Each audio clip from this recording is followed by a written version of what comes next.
Hi, Ben with Novelux Stereophonic. Welcome to part 2 of the ADS Braun LV1020 series. In part 1, I covered the diagnosis, repair, and restoration of a set of amplifier modules for this set of speakers. In part 2, I'm going to be covering a custom breakout box that I'm going to build into this Hammond chassis. The purpose of this box is going to be to allow the speakers to interface with a RCA component. So a typical source or preamp will be able to be plugged into this box, and then it's going to leave the box on DIN, which will interface with the connections on the back of these plates. The other thing that we're going to work on is controlling these power relays remotely, which will allow us to remotely turn the speakers on and off either with a switch on the box or from the switched outlet on the back of a preamp. So that's what we're going to be covering here. Let's get started.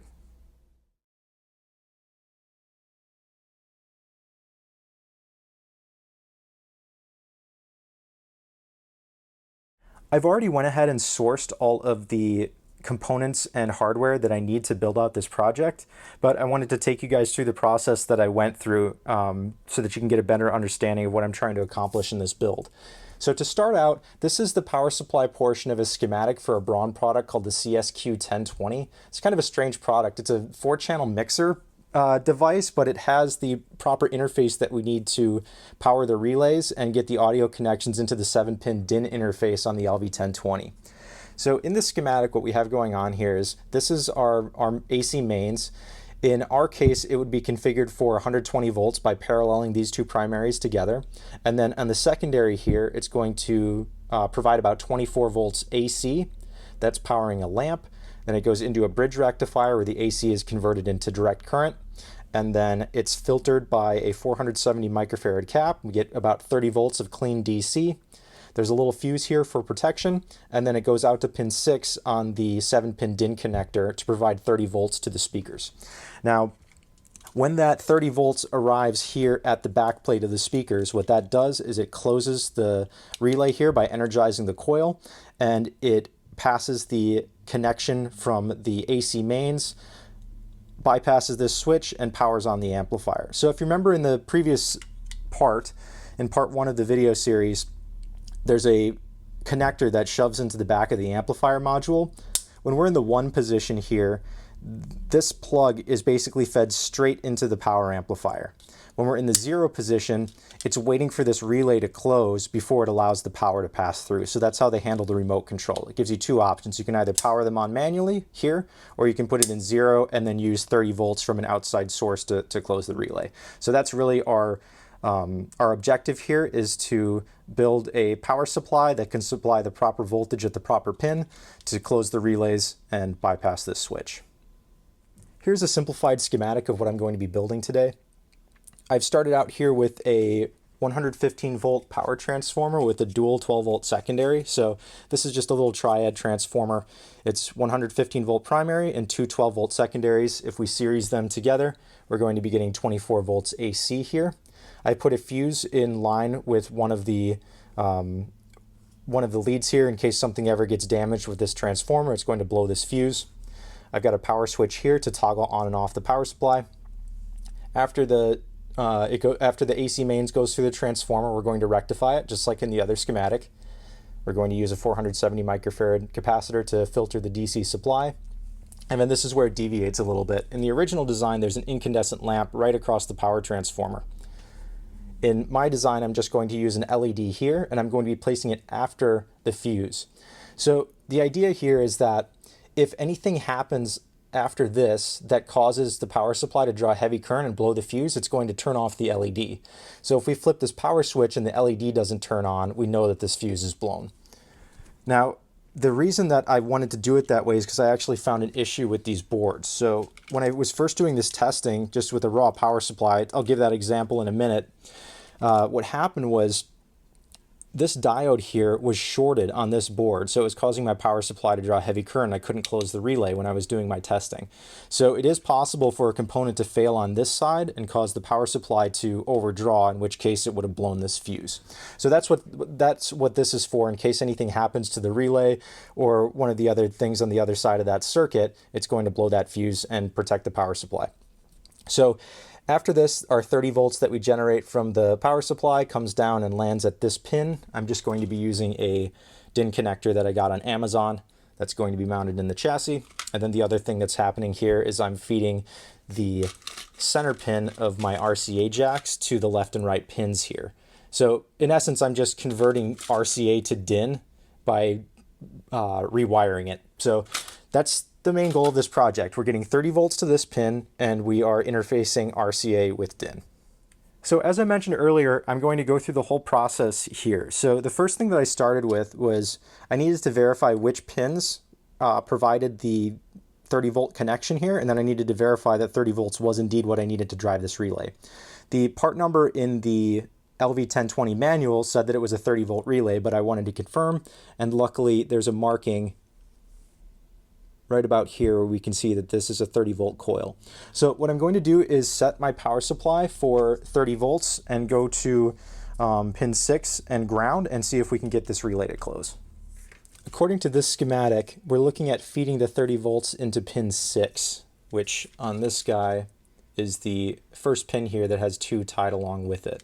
That comes down from this jack to this other jack, and then across this diode is where we can see our other connection coming in here. So what I'm going to do is just put the wiring across this diode because it runs right across the relay coil. That's going to be the easiest place to connect this. So I'm going to be putting my red wire, it's the equivalent of being here. I'm just going to take it and place it here instead. And then if we were to follow this other wire, it's coming into this connection, which is getting jumped to the other side of the coil here, or basically ground. Okay, so now that that's connected, I'm going to supply 30 volts DC to this circuit. And we see the relay engages. And when I lift the DC, relay opens back up. Now to demonstrate what this is doing, I'm just going to use a digital multimeter on the continuity setting. So we bring in the fluke here. I'm going to set it for continuity. So when these two wires have low ohms, it's going to make a beep. So I'm going to put this on the blue wire here on this switch. And just for demonstration purposes, right now this switch is in the 0 position for remote control. If I switch it to the manual position into 1, that's what's supplying. When this beeps, it's basically supplying the power to the speaker. So I'm going to do this remotely with the power supply. So I'm turning the power supply on and off. So you see how when the relay engages, it basically touches these contacts together and bypasses the switch. It does the same thing on the other side. So this is switching both the hot and the neutral simultaneously. Let's see. Those connections there are really close together. I might end up resoldering those. It's almost shorting itself there. Let's try the relay again on the other set of contacts. And we're good. The next test that I want to do involves connecting the two boards together with the DIN cable and making sure the power supply can close both relays. Now, since this one had a damaged diode, I need to replace that before we continue. The reason being, the diode leg actually feeds from this pin into the next pin here, and if I just fire it up with the cable, this relay won't close. So if we look at this one, you'll see how the leg of the diode continues this connection from here. So this is our pin 6. It comes through and it needs this connection through the leg of the diode to get to the actual black wire that goes to the relay. So I'm going to be replacing both of these with a 1N4004. This is a diode that's typically used in this type of relay protection. So I'm going to swap it in both boards so they're the same, and then we'll do the test with both linked together.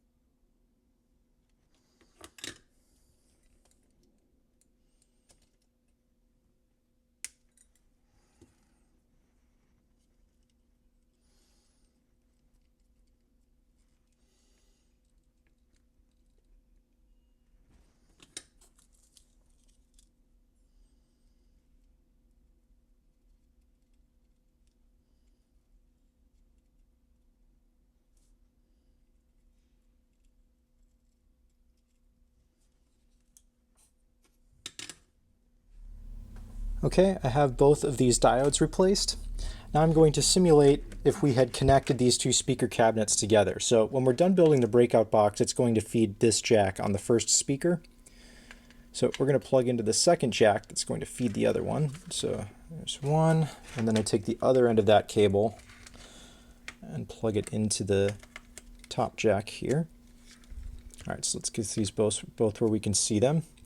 So I'm running my power supply voltage across this diode again, but now that this is repaired, we should get the relays to both click when I engage the power supply. So let's supply 30 volts. We can see both relays are engaged, and then I'm going to release, and both relays disengage. So now all we have to do is build a 30 volt power supply that doesn't rely on the bench supply so that we can build a little component to turn these relays on and off. While I have both of the terminal plates connected like this, I want to take the opportunity to do a quick current measurement. So I'm going to set the meter to measure milliamps DC. I'm connected in the jacks to measure current there, and I'm just going to interrupt my positive power supply.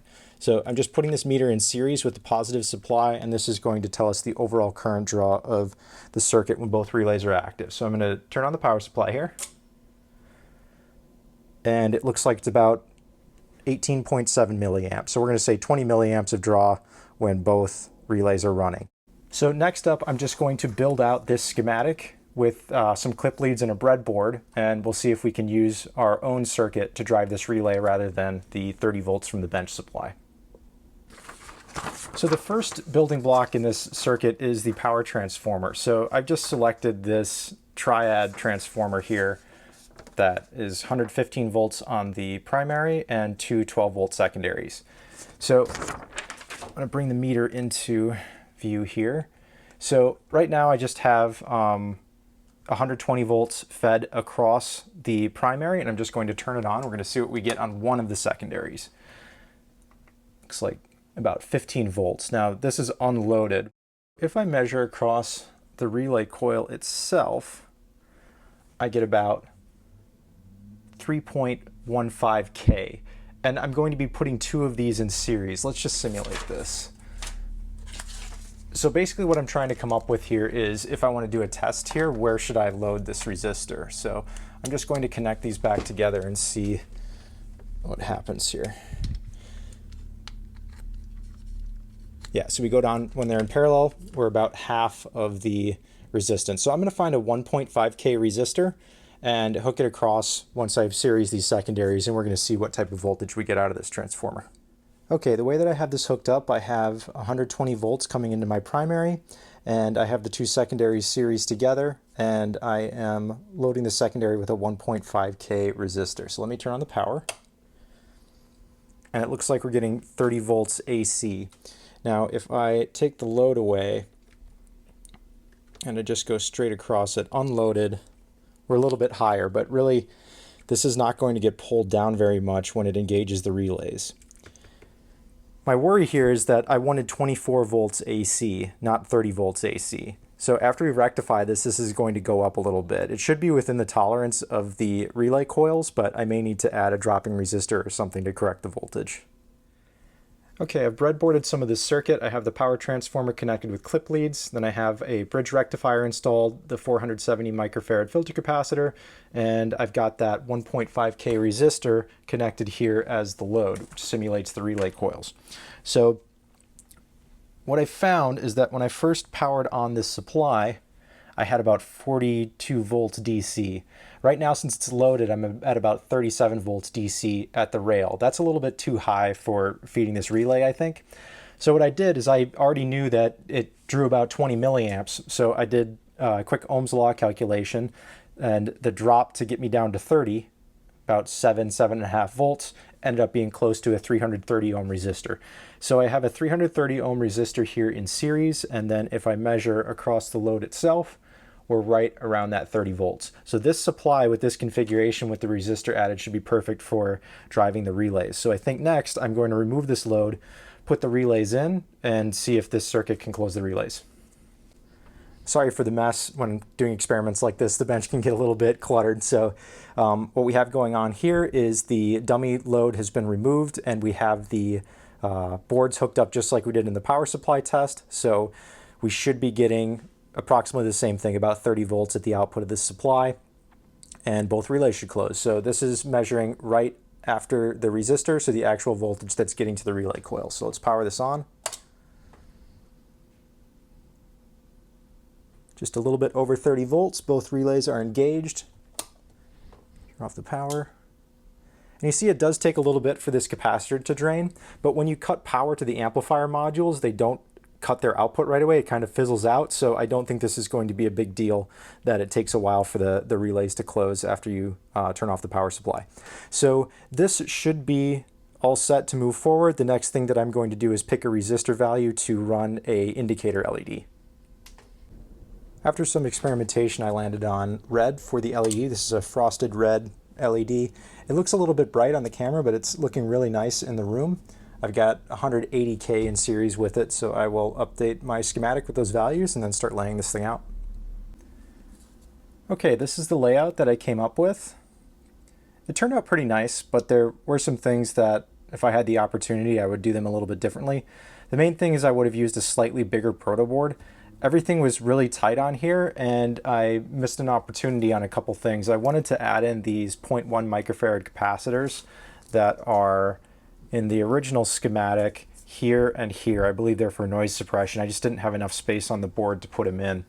And then the other thing was I mounted this connector just a little bit too close to this hole, so I won't be able to get a screw head in there on a standoff. So I'll have to use just the standoff with no screw for support, or just leave the standoff out and just do it on 3 points. So again, if I did this again, I would just space everything out so that I could mount all the components and just do a little bit better layout. So I did want to cover just a little bit about how I did this layout. I'm not going to go into a lot of detail on it because there's really many different ways you can do this, and this isn't the ideal layout. So I'm just going to go over kind of how it works here. But there's definitely better ways to construct this, so don't necessarily use this as a guide if you're trying to build a circuit to power on your speakers. So I've got the neutral coming in on this connector here, and it just goes straight into the primary side of the power transformer. The other side goes through this mains fuse, and then it jumps into this connector. This is simulating a switch, so eventually this will be connected to a toggle switch to turn the power on and off. And then this comes back and feeds the other side of the transformer. So this whole section here is just powering on the transformer, and then everything on this side is the power supply. So after the voltage leaves the secondary, it goes into this bridge rectifier here. It goes through this filter cap. All the grounds are shared between the minus here and here, and then the positive from the filtered power supply, which is about 37 volts, goes to this fuse, and then on the back side of the fuse it goes through the dropping resistor to the LED, and the dropping resistor for the load is on the back side here. So that's kind of how I laid this one out. I like these connectors because it makes it easier to construct and service. If I ever have to pull this out of the box, I don't have to desolder a bunch of wires. So when I go and build this, I just mount this in, and then all the connectors from, or all the wires coming from the different connectors will just come down and feed into this board. Okay, let's see how this works. Power on. 30.8 volts, very good. Power off. Awesome, works just like it did on the breadboard. So it looks like the circuit is all good, and we can move on to getting the box prepped to load all of the connectors and the board. Here's the Hammond project box that I'm going to be using for this project. I really like these. They're very easy to drill, and they look really nice when they're done. This is something that like a guitar pedal builder would use, and it comes with a set of nice tapered screws to go in the bottom. So they have just a very slight taper coming in this way, so I like to build this as the bottom cover rather than the top. If we put it over like this, there's just a very slight, you know, angle outwards, and it looks kind of funny when you build a project like that. So I'm going to do it like this, and the way that this is going to work is I'm going to mount the board that I built kind of centralized in here, as centered as best I can, and what that'll make for is 4 screw holes on the top that will secure the standoffs for mounting the board, because I can't have that touching the aluminum here. Then I'm just going to mount the connections on the front and the back. I decided I want to do this orientation. I think it's going to look nice with the longer side as the front and the back. So I'm going to mount some things here and some things back here. And then all the wiring from those connectors will just be fed down and screw into the various connectors on here. So what I'm planning for the front is the red LED. I think I'm going to do it right in the middle, and then I'll do a toggle switch off to the side for switching the power on and off. And then on the back, I'm going to do an AC mains cord. And I'm going with something fairly basic, a non-polarized two-prong cord. The reason is because I want this to be able to interface with vintage preamps. A lot of the vintage preamps, they have switched outlets on the back that don't have a large blade for the neutral. So I know it's not the safest thing, but this is going to allow the most versatility with this box. So it can be used with many different preamps and not just, a handful of them. I went through my strain reliefs that were in my stash, and I didn't really find anything that I liked for this, so I'm just going to use a grommet. So I'll end up drilling a hole down here that will accept this grommet. The wire will be fed in, and then I'll do either a zip tie or a knot to keep it from pulling back. I think that will be just fine for that. And then the other things that go on the back panel are a pair of RCA jacks. I think I'll do them off to the right, and then the DIN output will get mounted probably right in the center. So I'll have a little bit of symmetry. I'll have one thing in the center of each, the LED and the DIN, power cord off to here, left and right RCA, and then power switch on the front. So I'm gonna get this all marked out, and then we'll take it to a drill press and get everything drilled out and mounted.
Okay, so I've got this pretty well marked out. Was my pattern for the top, so I'll be drilling from the top so that it ends up nice and clean up here, and then I can clean up if it breaks through at all on the inside. But that does center punches look like they're right in the right spot, so that's good for the top. And then I've marked LED, power, RCA jacks, DIN, and power. I guess my power inlet, that's just the little grommet. But so that will be ready to drill, and then when I'm done I can just come back with alcohol and wipe all this pencil lead off, and we should be good to go. Okay, so I really should have dry fit this first to optimize my layout. I was going more for what I thought aesthetically would look nice rather than what would make sense with the board that I built. So there's a couple things I could have done a little bit better. Just to bring this up while I've got it, this is what I was talking about earlier. I'm not going to be able to put a standoff in this location because the screw is just never going to sit flat. And if I just put a standoff in from the top for it to rest on, that won't work either because this is too close here and it's going to end up shorting this switch connection into the chassis. So I'll just have to float this. Having this on 3 standoffs is not going to be a problem. There's plenty of structure there. And then I will just put a nut on the back side of the 4th screw so that I have a screw in each one of the 4 positions that I punched on the top. Okay, moving on to with this actually on the inside. So on this side, this is where my power switch is going to be. If I had used my brain, I would have punched it on this side, so I had a nice short path to the power switch connector. The LED is centered, so that one doesn't make a difference. I have it on the right side of the board. That's great. And then for the back, it's the same thing. I could have switched the RCA and the power jacks and had a little bit better wire routing. But what I'll do is I have my power over here. It's going to come in. I'll loop it underneath the board and come back in. That'll be nice and clean. And then I'll just route my wire for the 30 volts out to the DIN right over here. It's going to be a little bit tight in here, but it will fit. I'm just going to end up mounting everything and doing all the wiring first, just having bare leads hanging before I mount this, and everything should go in and work out really well. So next step is the drill press and getting all of the holes widened out to the appropriate sizes.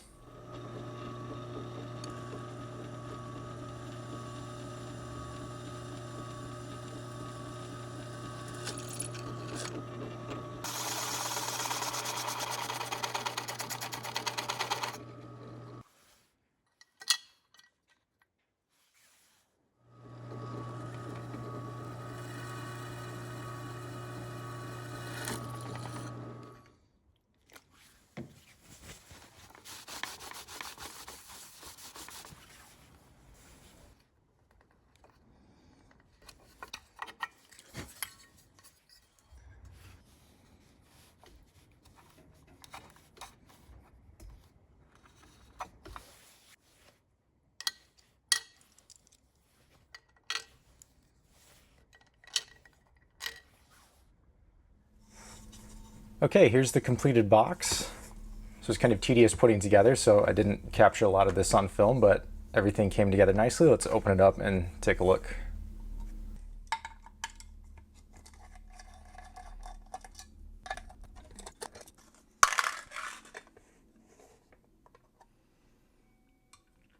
Okay, it went together pretty much how I planned it. You can see here that I'm missing the screw. This is suspended on 3 standoffs, which worked just fine. The other screw here just has a nut on the back side of it. I've got my power switch here, so once the AC signal comes in here, it goes through the switch, so that's how I turn it on. When the power supply is on, this LED lights, which is connected on the red and the black wire there. This is my ground and positive connection going to the DIN jack for doing the 30 volts for the relay, and the left and right audio channels are just jumped into the proper DIN connectors there. So when I first connected this up, I had it connected just like this with a DIN cable, 7-pin DIN plugged into my new connector and going to the right connector on the first board. And what I wanted to make sure of was that I had the pin out correctly. So on my orange wire here, I should be close to 0 ohms here. This is where the plus 30 comes in. So you can see there I'm good. And then if I measure to the other side of that, I should have, if I can get my meters on here correctly, this should go up to around that 3K, which is the resistance of the coil. So this is working correctly. I got a little bit confused because on the second cable that I had connected, I had 0 ohms between the orange wire and ground, and I found that that cable was actually damaged, so it was a defective cable, so I had to order another one and wait for it to come in. So now I have both cables here. This is a new one that just got shipped to me, so I'm going to open this up and repeat this test, make sure this cable doesn't have that pin shorted to the shield like the bad cable did. And if that's good, then we can go ahead and do the test. So I'm going to plug this new DIN in here, the other one in here, and let's just double check and make sure that there's not an issue with this. So I should have low ohms here, and then this to ground should go up to about 1K. Sorry, 3K. I can get my probes in the right spot. So this cable doesn't have that issue that the other one had. And then I want to just double check my wiring here. So my red is my right channel, and that should be this pin here. Good. And then this should be open. This is left channel. So it looks like my breakout wiring is correct. So now I'm going to wire these two together, power it on, and make sure that the LED comes on and the relays both close. Okay, I'm now connected my AC mains cord, and when I flip this, the LED should turn on and both relays should engage. Looks good. And when I take it away, as this drains off, relays open back up. And if I turn it on like this again, I'm just going to kill the power to the box. And this is how I plan this out, so that if you're using this with a switched outlet on the back of a preamp, this switch would always just stay on. And then as the preamp turns on and off, it's going to switch the relays. So that's the automatic mode. And then if you were in manual, you would just plug this into an outlet and you would use this to control the speakers. So that part is good. The relays are switching properly. Let me just confirm that my voltage is still where it needs to be. So I should have 30 volts across the coil. Let me see if I can get the meter in frame here somewhere. And I'm just going to go across the coil here. This might be a negative, we'll see. Yeah. But yeah, we're right where we need to be. I just have the probes reversed. So all good. Now I just need to test and make sure that I have my left and right audio signals routed properly. What we're looking at here on the scope is how I've got the signal generator set up. So on my left channel, I'm supplying a sine wave. That's the red one. And then on the right channel, I'm supplying an out of phase square wave. So left is sine and right is square. So now I'm going to plug that signal into the box and we will see if we get the correct signals at the output. Okay, so my setup here, these wires are going back to my PA81 that's being fed into the oscilloscope. So I've got left channel here and right channel here, and let's look up at the scope and see if I have my signals. So I'm just going to be unplugging the white cable here from the breakout box. So when I unplug the left channel, the white cable, we should lose the red sine wave. Okay, let's do the opposite. So now I'm going to pull the red right channel and we should lose the yellow square. Okay, good. So the orientation is proper. Let's look how I've got these boards connected. So I couldn't find the documentation on how to interconnect the speakers in the manual. So I kind of just figured this out by looking at it and seeing what made sense to me. So this connector is coming from the breakout box and it has the signal for the left channel on the third pin and the right channel on the second pin here. So when I plug this in theory, my right channel should be present right here and the left channel is on this other blue wire. That blue wire goes down to the second jack here and it crisscrosses, so it switches its position. So let's see. Yeah, so this one is now on the second pin and the one that was on the second pin is now on the third pin. So basically my left channel has moved to the position that the right channel was in on the other jack. And they're marked, I believe that's right and left in German. So this one has the left signal present on it, but you don't plug it into the left jack, you plug it into the right jack, because the signal is on the pin to get to here. So in that test I did, that's how I came up with getting the independent left and right channel. But it's going to be confusing when you hook this up, which one's the left and the right. So I'm going to be verifying that with a listening test just to make sure I got it all right. But it's all a little bit confusing. I'm going to dig a little bit more into this and see if I can find a wiring diagram in maybe one of the preamp manuals. So I did some more digging and I came up short again on trying to find a diagram of how to connect these things. But I think I came up with a better way to explain it based on some experimentation. So I think the way that it's supposed to work is with the jack that you plug the signal into in the first plate is going to depend on the orientation of your system. So let's say we've got a system that's like this. In our case, it's a breakout box, but this could be a mixer, it could be a Braun preamp.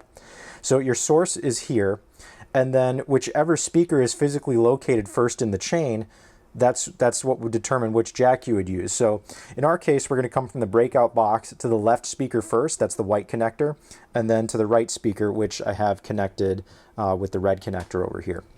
So this is the cable that's carrying the signal. Since left is the first speaker, I'm going to plug into the left jack. And then if we look up at the scope, our left channel was in red, and we're seeing the sine wave, which is what we want. Now, if I take the this connector, this is our left speaker, and I plug it in here, what I'm going to get is the incorrect signal on that channel. So I'm still right channel in red, but I'm getting the square wave instead of the sine wave. So we're going to keep this plugged into the left side. And now to hook up the right channel, we're going to leave from the right jack, but we're going to plug into the left jack. And I would have done this differently, but I'm sure they had a reason for this. And now if we look, we are back to where we started. So we're kind of hooked up in the exact opposite of the first example I gave, but in this case, our left speaker is the first one in the chain. Now, if I take this connector and I plug it into the right jack instead, both channels get the same signal. So if I move this, you'll see we have two independent waveforms. So that's kind of how that works. So if your left channel is first, you go into the left from your source, out of the right into the left.